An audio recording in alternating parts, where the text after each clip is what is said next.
عشق کی سزا موت، غیرت کے نام پر قتل کا سچا واقعہ۔ بسم اللہ الرحمن الرحیم۔ السلام علیکم۔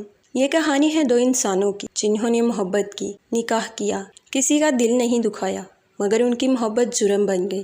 شیتل اور زرق، دو نام دو دل، ایک وعدہ کہ محبت کو حلال راستے پر لے جائیں گے، اللہ کو گواہ بنائیں گے، عزت سے جئیں گے۔ مگر یہ سماج، اس نے ان کا گناہ صرف اتنا جانا کہ انہوں نے پسند سے شادی کی، انہیں دعوت دی گئی، مگر یہ کھانے کی دعوت نہیں، مارنے کی دعوت تھی۔ چٹیل میدان، 19 مرد، 5 لوڈڈ بندوقیں، درمیان میں 2 بے بس انسان۔ شیتل کے ہاتھ میں قرآن تھا اور لبوں پر ایک جملہ، صرف گولی مارنے کی اجازت ہے۔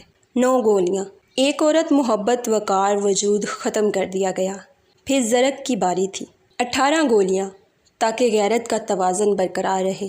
یہ کیسی عدالت تھی جہاں جرم محبت اور سزا موت، جہاں باپ، بھائی، چچا سب مل کر قتل کرتے ہیں، پھر راضی نامہ نامی کاغذ سب دھو دیتا ہے۔ کیا کسی نے پوچھا، اگر قرآن اس کے ہاتھ میں تھا تو تمہارے ہاتھ میں بندوقیں کیوں تھی؟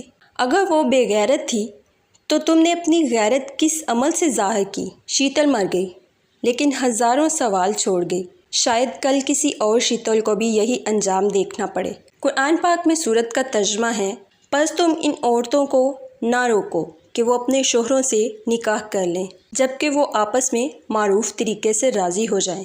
محبت کو جرم بنانے والوں، کب جاگو گے؟ جب تمہاری بیٹی بھی ہاتھ میں قرآن لے کر قتل گاہ کی طرف بڑھے گی۔ اس ویڈیو کو شیئر کریں تاکہ سچ چھپ نہ سکے اور کوئی اور زرق اور شیتل کسی قافلے کے ہاتھوں قتل نہ ہو۔